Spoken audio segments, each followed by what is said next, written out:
नमस्कार साथियों, एक बार फिर से आप सभी का आपके अपने यूट्यूब चैनल एग्री स्टेशन में बहुत बहुत स्वागत है। साथियों, आज हम डिस्कस करने वाले हैं यूपी कैडेट फोर्स काउंसलिंग के बारे में। चौथी काउंसलिंग जो यूपी कैडेट की है यूजी की, उसके बारे में हम लोग आज चर्चा करेंगे, क्योंकि बहुत सारे छात्रों के कमेंट आ रहे हैं कि काउंसलिंग होगी या नहीं होगी।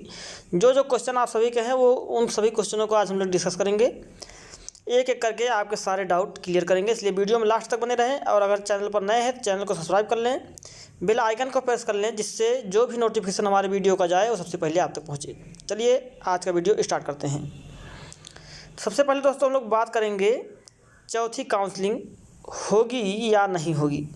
यूपी कैडेट की चौथी काउंसलिंग होगी या नहीं होगी, इसके बारे में अगर चर्चा करें हम लोग, तो आपको मैं बताना चाहूँगा दोस्तों कि जो यूपी कैडेट की फोर्स काउंसलिंग होती है, हमेशा से जो होती आ रही है, उस पर चारों यूनिवर्सिटीज़ के कमेटी गठित होते हैं।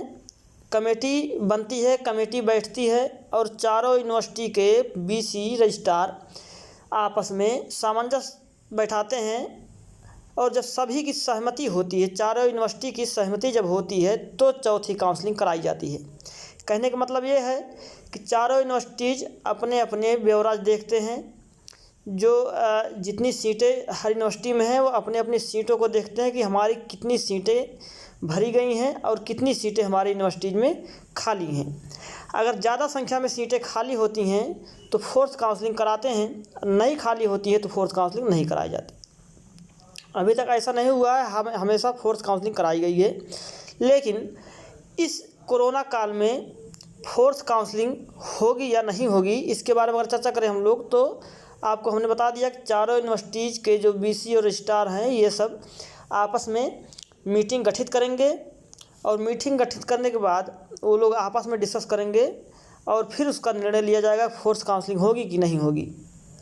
देखिए, ऐसे में अगर हम लोग झूठ बोलें या कोई दूसरा व्यक्ति आपसे बोले कि फोर्स काउंसलिंग होगी, या कोई बोले कि फोर्स काउंसलिंग नहीं होगी, तो ये गलत है। क्योंकि कोई नहीं बता सकता, प्रेजेंट टाइम में अभी कोई नहीं बता सकता है कि फोर्स काउंसलिंग होगी या नहीं होगी। इनफैक्ट यहाँ के यूनिवर्सिटी के किसी पर्सनल यूनिवर्सिटी के रजिस्ट्रार और डीन भी नहीं बता सकते हैं कि फोर्स काउंसलिंग होगी या नहीं होगी, क्योंकि हमने आपको बता दिया कि मीटिंग गठित होती है, चारों यूनिवर्सिटी के जब सहमति होती है तब फोर्स काउंसलिंग कराई जाती है। उम्मीद करता हूँ ये डाउट आपका क्लियर हुआ होगा। उसके बाद आगे बात करें, अगर हम लोग अगर होगी काउंसलिंग, अगर नहीं होगी तो कोई बात नहीं, लेकिन अगर होगी काउंसलिंग, फोर्स काउंसलिंग अगर होगी, तो कौन कौन करा सकता है काउंसलिंग, इस पर हम लोग चर्चा करें अगर, तो देखिए इस पर भी वही होता है हमेशा की तरह। जैसे हमने आपको फोर्स काउंसलिंग के बारे में बताया, इस पे भी काउंसलिंग कौन करा सकता है, कितने रैंक तक छात्र काउंसलिंग करा सकते हैं, इस पर भी चारों यूनिवर्सिटी जो है डिस्कस करके बताती हैं। क्योंकि देखिए ये होता है कभी कभी कि ये जो सीटें होती हैं वो सीटें ज़्यादा संख्या में बची होती हैं। मान लीजिए 16, 17, 1800 सीटें हैं, तो उसमें से 200, 300 सीटें बची हुई हैं, और काउंसलिंग कराने वाले जो छात्र हैं वो मैक्सिमम छात्र ले चुके हैं। मान लीजिए 5000, 6000 तक छात्रों को क्वालिफाइड किया गया है। 6000 छात्रों तक लगभग छात्र जो हैं वो काउंसलिंग करा चुके हैं और कुछ ना कुछ ले चुके हैं। बीच के कुछ छात्र नहीं कराए हैं, लेकिन जो छात्र कराए हैं वो कुछ ना कुछ वहाँ तक के छात्र ले चुके हैं। तो इस स्थिति में वो जो रैंक होती है उसको बढ़ाते हैं, उस स्थिति में रैंक को बढ़ाई जाती है। तो ये भी वही लोग डिस्कस करते हैं, वही लोग डिसाइड करते हैं कि काउंसलिंग, फोर्स काउंसलिंग में रैंक बढ़ाई जाएगी या नहीं बढ़ाई जाएगी। ठीक है ना। मान लीजिए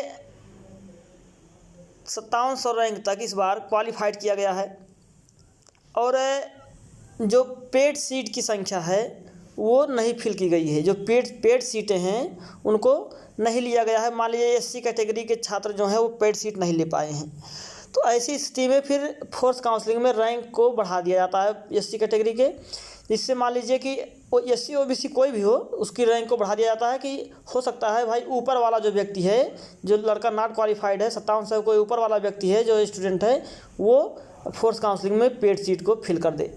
इस स्थिति में जो है वो रैंक को बढ़ाते हैं। फिलहाल ये भी जो है यूनिवर्सिटी ही डिस्कस करके डिसाइड करती है।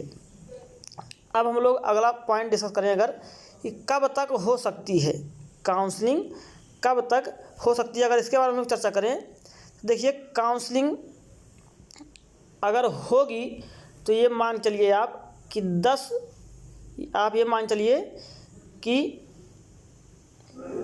लगभग 10 दिसंबर तक इसका डेट क्लियर हो जाएगा, काउंसलिंग होगी या नहीं होगी। 10 दिसंबर के पहले फोर्थ काउंसलिंग की डेट आ जाएगी, निर्धारित कर दी जाएगी। ये मान चलिए आपकी फर्स्ट वीक में ही निर्धारित कर दी जा सकती है अगर होगी तो। अदरवाइज 10 दिसंबर के बाद ये मान चलिए आपकी फोर्थ काउंसलिंग की डेट नहीं आने वाली है। चलिए हम लोग आगे डिस्कस करें अब कि कितनी सीटें बची हुई हैं। देखिए अगर हम लोग सीटों की चर्चा करते हैं तो यहाँ पर आपको बताना चाहूँगा मैं, agriculture, horticulture, forestry, agriculture, horticulture और फॉरेस्ट्री, इन सभी की फ्री सीट एक भी नहीं बची हुई है। फ्री सीट एक भी नहीं बची हुई है। उसके बाद अगर पेड सीट की बात करें तो पेड सीट भी नहीं बची हुई है। पेड सीट ओनली फॉरेस्ट्री में बची हुई है। एग्रीकल्चर, हार्टिकल्चर और फॉरेस्ट्री में मैं बता रहा हूँ अभी। एग्रीकल्चर, हार्टिकल्चर और फॉरेस्ट्री में ओनली फॉरेस्ट्री में पेड सीट बची हुई है। एग्रीकल्चर और हार्टिकल्चर में पेड सीट भी नहीं बची हुई है। ठीक है ना। अब हम लोग अगर आगे चर्चा करें होम साइंस और बीटेक में, यहाँ पर बताना चाहूँगा मैं आपको, होम साइंस में सीटें बची हुई हैं और बीटेक में भी सीटें बची हुई हैं। होम साइंस और बीटेक में सीटें बची हुई हैं और काफ़ी मात्रा में सीटें बची हुई हैं। तो ये पूरा ब्यौरा आप लोगों ने देखा कि किस में सीटें बची हुई हैं, कब तक काउंसलिंग हो सकती है या नहीं हो सकती है, इसके बारे में हम लोग डिटेल में चर्चा किया। उम्मीद करता हूँ आपके सारे कन्फ्यूजन दूर हुए होंगे। अगर कन्फ्यूजन आपके दूर हुए हैं तो वीडियो को लाइक करें, दोस्तों के साथ ज़्यादा से ज़्यादा शेयर करें और चैनल को सब्सक्राइब करना ना भूलें। चलिए आज के लिए इतना रखते हैं, तब तक के लिए नमस्कार। जय हिंद, जय भारत।